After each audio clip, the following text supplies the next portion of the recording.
Fruits, c'est toute la vie de Sicoli. Du côté de nos vergers, auprès de nos associés coopérateurs qui chaque jour cultivent des fruits de haute qualité dans les monts du Lyonnais, ou du côté produits surgelés pour nos clients pâtissiers, glaciers, restaurateurs, barmen et bien d'autres encore aux quatre coins du globe, nous nous engageons pour la qualité et le respect du fruit, de la terre et de l'humain. Découvrez à chaque épisode nos produits, nos engagements et notre savoir-faire à travers les yeux d'un invité. Bonjour à tous, aujourd'hui excite le lait, les œufs, la crème et le beurre. Nous allons parler de pâtisserie végane avec le chef Jordi Puigvert, consultant international pour Sweet & Go. Bonjour Jordi. Bonjour. Avant de commencer ce podcast, j'aimerais juste préciser qu'en français, nous avons le terme végétalien qui se réfère aux personnes qui ne consomment aucun produit d'origine animale, donc chair animale, miel, lait, œufs. Et nous avons aussi les véganes où la conception s'étend également au-delà de l'alimentation, donc ni cuir, ni laine, etc. Pour des besoins de praticité, je vais utiliser indépendamment les termes vegan ou pâtisserie végétale parce que simplement c'est plus pratique et beaucoup plus court. Donc Jordi, je vais te laisser déjà te présenter brièvement et nous raconter un petit peu ton histoire avec la marque Sicoli. Bon, déjà, je suis, comme tu as bien dit, chef consultant à l'international pour plusieurs marques et après des clients particuliers. Avec Sicoli, l'histoire, ça commence, si je ne me trompe pas, à peu près 11 ans déjà. En Australie, je faisais une démonstration pour une autre marque, rien à voir dans le monde du fruit. Et donc, il y a une personne, un commercial Sicoli dans la région de l'Australie qui m'a repéré après la démonstration. Il m'a dit, écoute, c'est bien ce que tu fais, c'est un peu différent. Techniquement, c'est pas ce qu'on est habitué, ce que j'ai vu. Et donc, il m'a proposé de travailler pour la marque. Et depuis là, donc, on a fait un bon bout de chemin ensemble. La pâtisserie végétale, on a l'impression que depuis quelques années, elle a vraiment le vent en poupe. Par exemple, Pierre Hermé et Nicolas Cloizeau ont fait un dessert fleur de cassis ou rose des sables qui sont véganes. Et même en 2019, lors de la finale de la Coupe du Monde de pâtisserie au CIRA, il y a eu une épreuve sur le thème du vegan. Selon toi, depuis quand cette tendance a émergé et est-ce que c'est juste un effet de mode ou vraiment ce serait une tendance d'avenir ? Je préfère parler de plant-based aujourd'hui parce que au niveau pâtisserie, tous les documents qui sont dans le marché maintenant ou qui rendus sur le marché, tout le monde les nomme plant-based. Comme ça, il n'y a pas de comme tu disais, entre les végans, les végétaliens, tout ça. Le mot plant-based dans le monde de la cuisine ou pâtisserie, c'est donc un mot ou un concept sans produit d'origine animale. Donc, le véganisme, ça fait très très longtemps que ça existe. La plupart d'entre nous, on l'a connu beaucoup plus tard, mais ça existait déjà. Et je pense que c'est pas une mode parce que déjà au niveau commercial, il y a des enjeux assez puissants. Il y a des parties dans le monde que c'est plus puissant que d'autres, mais ça viendra quand même, je suis presque persuadé. Et je pense que c'est un concept qui est venu pour rester quand même. Et par exemple, les pâtisseries végétales, plant-based, comme tu dis, est-ce que ça s'adresse uniquement aux personnes végétaliennes ou véganes ou est-ce que ça peut toucher d'autres publics ? Ça, c'est une très très bonne question parce que on a des a priori parfois que le vegan c'est pas bon et c'est vrai tout au début il n'y avait pas la connaissance technique ou technologique des ingrédients pour remplacer autres ingrédients comme le beurre, les œufs et tout ça. Et c'est vrai que c'était un peu comme les débuts du gluten-free, du sans gluten, que c'était pas très très bon quand même. Et on a resté avec cette idée en tête. Mais aujourd'hui, le sans gluten et le vegan, on peut faire des produits extrêmement bons. Et comme tu dis bien, je pense pas que ça soit lié à un public juste vegan, parce que je viens de faire par exemple une formation de glace végane, de formulation de glace végane, et tous les gens qui ont essayé, tous les clients non véganes qui ont essayé les glaces, ils ont dit, si tu me dis pas que c'est végane, honnêtement, dans la plupart d'entre eux, je fais aucune différence. Donc Si on fait un produit vegan très bien fait, très bien stabilisé, et on joue avec on maîtrise bien les saveurs avec lesquelles on travaille et les ingrédients techniques, parce que évidemment quand il n'y a pas de protéines d'œufs, il n'y a pas d'œufs, il n'y a pas de beurre, il y a plein de graisses, des protéines et tout qu'on en a besoin, il faut les remplacer, donc il faut bien savoir pour quels ingrédients il faut les remplacer. Quand on sait formuler bien au niveau de la pâtisserie végane, franchement, elle peut être dirigée à n'importe quelle sorte de public en fait. D'accord. Et par exemple, est-ce que tu peux le marketer aux personnes intolérantes au lactose ou Voilà, ça c'est encore intéressant parce que de façon directe, quand on enlève le lait, quand on enlève le beurre, les œufs, donc tous ces gens qui sont allergiques aux œufs, à la lactose ou au lait, automatiquement ils peuvent déjà avoir ce produit comme produit de base dans la pâtisserie ou la chocolaterie, les glaces et tout au jour à jour, je veux dire. Et c'est très très bien. D'accord, donc pour toi, ça s'adresse à peu près à tout le monde. Oui, tout à fait. Si c'est bon. Si c'est bon, exact. Il faut maîtriser bien la technique et la technologie des ingrédients et comment, évidemment, après jouer avec les saveurs pour bien faire. Mais il faut dire aussi qu'il y a beaucoup de pâtisseries ou pas mal de pâtisseries non véganes, donc classiques, qu'elle est très mal faite, très souvent, et qu'elle n'est pas très bonne non plus. Mais on en parle même un peu moins. Ça me permet de faire une transition vers ma prochaine question qui était quelles sont les difficultés techniques. Tu disais par exemple pour les graisses et les protéines, pour la réalisation des pâtisseries ou des chocolats ou des glaces végétales. Et au contraire, est-ce qu'il y a des avantages à utiliser le vegan autres que commerciaux, par exemple au niveau des textures, au niveau des goûts?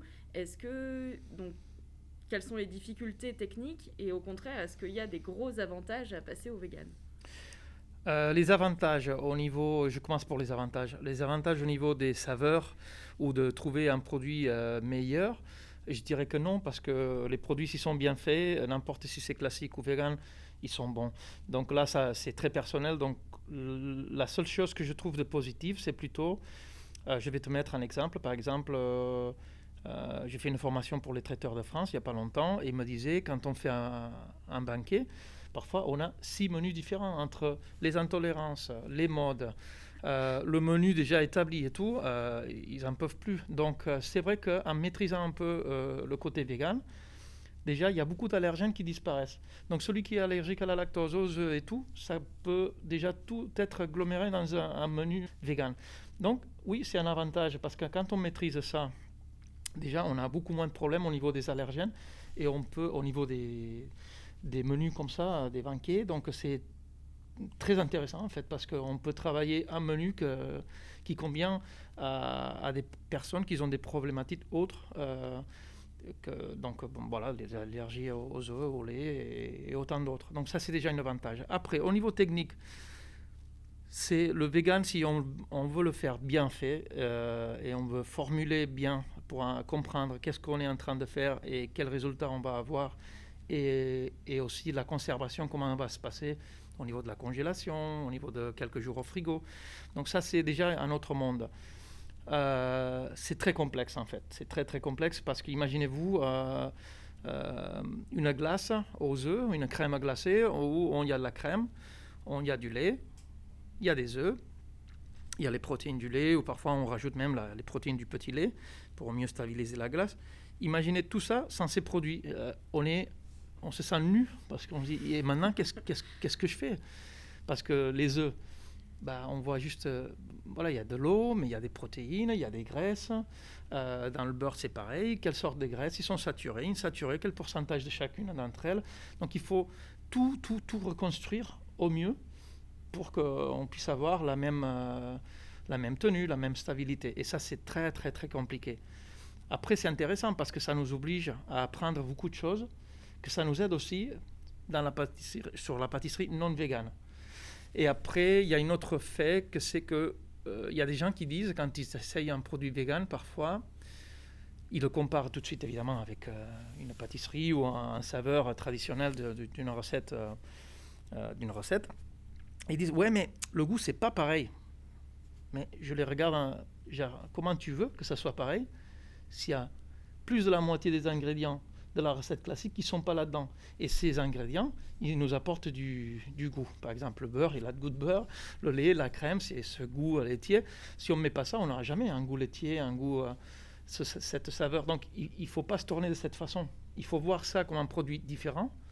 Il n'aura jamais le même profil gustatif, mais il faut que ça soit bon. Donc, en fait, pour toi, la difficulté technique, c'est qu'il faut recréer toute la chimie et les interactions entre les différents ingrédients sans les ingrédients. Exactement. Tu joues au petit chimiste, quoi. Tout à fait, parce qu'on se dit, oui, on remplace une protéine pour une autre, une protéine animale pour une protéine végétale. Non, c'est pas ça. On ne peut pas les remplacer au même grammage parce que ça se comporte complètement différent, parce qu'il y a déjà les protéines, par exemple la protéine de pomme de terre, pour dire quelque chose, il y en a de différentes sortes. Il y en a qui sont concentrées, il y en a qui sont hydrolysées, il y en a qui sont natives. Et même si c'est protéines de pomme de terre, les mêmes, ils se comportent complètement différents les unes des autres. Donc, il faut avoir vraiment une belle connaissance de la chimie et de la technologie des ingrédients pour bien reconstruire une recette de base. Donc, justement, on va parler un petit peu plus focus ingrédients.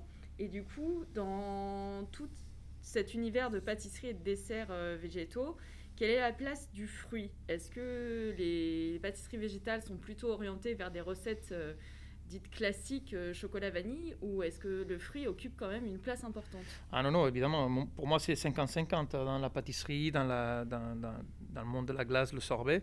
Franchement, il y a le fruit. Sans le fruit, on dit sans le chocolat, on aurait du mal à avoir une conception de pâtisserie, mais sans les fruits aussi. Moi, j'aurais du mal à manger. Mais... Moi aussi. Mais après, les fruits, c'est pareil. On imagine une pâtisserie sans fruits. Quand on commence à penser à la framboise, le citron, la mandarine, fruits de passion, mangue, tout ça, la noix de coco, on ne s'imagine pas une pâtisserie sans tous ces fruits-là. Et après, autant d'autres, évidemment, mais il y en a une dizaine que c'est le top 10. Que si on pense une pâtisserie, si on imagine une pâtisserie sans ces fruits-là, c'est presque... on se sent orphelin, quoi. Donc, je pense qu'il y a une belle place. Et en plus, les fruits, c'est plant-based. Donc, ils ont ils ont une très belle avenir devant eux, quoi. C'est vrai que le fruit, dans le végétal, on voit un petit peu la logique. Et donc... Le végétalisme ou le véganisme, c'est une tendance un peu militante, c'est un vrai état d'esprit où on cherche, on s'interroge sur la qualité des ingrédients, etc. Et pour toi, quels sont les points clés à ne pas manquer pour les fournisseurs, notamment de purée de fruits, pour satisfaire cette tendance du plant-based, du végétal ? Comme tu dis bien, c'est un choix de vie. Mais il n'y a pas que le fait qu'ils viennent pas des produits qui ne viennent pas des animaux, sinon que de plus en plus, les véganes aussi, comme nous tous, comme les non-véganes, on cherche aussi de plus en plus le marché du bio, que les produits, à part que ça ne soit pas d'origine animale, soient quand même éco-responsables, je dirais. Donc, produits de proximité, kilomètre zéro, qu'il n'y a pas trop de pollution. Par exemple, si un produit il vient de l'autre bout du monde, de temps en temps, on va le prendre parce qu'ici, on ne l'a pas peut-être, mais on va essayer de ce qu'on peut avoir sur place ou très près de chez nous, donc de l'introduire dans notre alimentation. Et je pense que ça, le véganisme aussi, c'est une tendance qui prend d'autres tendances, comme le bio, l'éco-responsable. Et je pense que dans le fruit, là, il y a encore une fois toute une histoire à construire. Donc il faut quand même... beaucoup travailler sur la qualité, la traçabilité et j'allais dire améliorer entre guillemets la qualité de ces produits et vraiment se focaliser là-dessus. Exactement, et faire toujours une belle référence aux producteurs, les agriculteurs et les gens qui font que ce produit il arrive dans nos mains dans des conditions qualitatives super optimales, quoi. Comme par exemple pour une coopérative de fruits. Par exemple. Je dis ça, je dis rien. Pour toi, s'il y avait 3 produits Sicoli que tu utilises et que tu recommanderais dans des desserts végétaux. Ce seraient lesquels?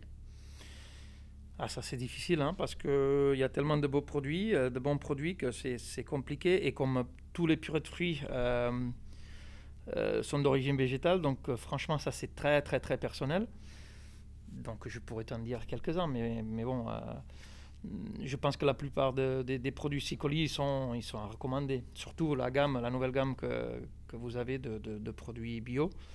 C'est ça peut-être que dans ce nouveau concept, j'utiliserai les bio sans sucre ajouté, que c'est aussi une belle tendance et que ça colle très très très bien avec les nouveaux concepts donc dans le véganisme aussi. On va finir un peu moins sérieusement avec un petit quiz. Donc je te propose deux options et Allez. Tu me réponds un peu du tac au tac ce que tu préfères. Je te promets pas que je choisirai ou l'une ou l'autre tout le temps, mais je vais essayer. Ah non, on ne prend pas de réponse de Normand, hein, il faut choisir. Dessert à l'assiette ou entremets? Dessert à l'assiette. Glace ou sorbet? Glace. Technique ou esthétique? Technique. Alors, si tu devais revisiter des grands classiques en version végane, Paris-Brest ou Saint-Honoré? Saint-Honoré. Cookie ou palais breton? Allez, cookie.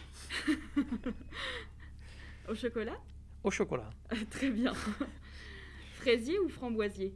Fraisier. Tiramisu italien ou cheesecake américain? Tiramisu italien. Meringue ou œuf à la neige? Œuf à la neige. Crème pâtissière ou crème au beurre? Crème pâtissière. Les crémeux ou les mousses? Mousse. Si je mange un dessert vegan, est-ce que je peux en manger 2 fois plus parce que c'est mieux? Non. T'es sûr? Sûr. En fait, cette question, on pense très souvent que le vegan, c'est lié à la santé. C'est pas plus lié à la santé parce qu'on remplace des graisses pour des autres graisses qui ont les mêmes calories. On remplace le sucre pour d'autres sucres si on veut, mais ça continue à être des sucres. Donc finalement, c'est pas une pâtisserie liée à plus santé que la pâtisserie traditionnelle. Pas du tout. Ça, c'est quelque chose qu'il y a énormément de monde qui pense que le vegan, c'est lié à santé, plus light. Donc il faut que je vous dise que ce n'est pas du tout ça. Tant pis. Comme la pâtisserie classique, hein, on peut faire moins sucré et moins gras, évidemment, autant le classique que le vegan, mais c'est toujours de la pâtisserie. Après, je pense que plus ou moins léger, mais il faut trouver toujours son moment de plaisir. Et enfin, la question de jackpot, France ou Espagne? Là, je ne peux pas répondre parce que je suis hybride. Et donc, je suis dans la mode. Les voitures, c'est l'hybride. Donc, et moi, je suis moitié-moitié. Donc, je ne peux pas choisir là. Celle-là, tu ne choisis pas? Non. En tout cas, merci d'avoir répondu à toutes nos questions. À toi. Et puis, vous pouvez toujours retrouver tous nos produits sur notre site www.sicoli.fr. Et vous aurez bientôt de nouvelles fiches équilibre de Jordi à découvrir dans notre onglet dédié. Tout à fait.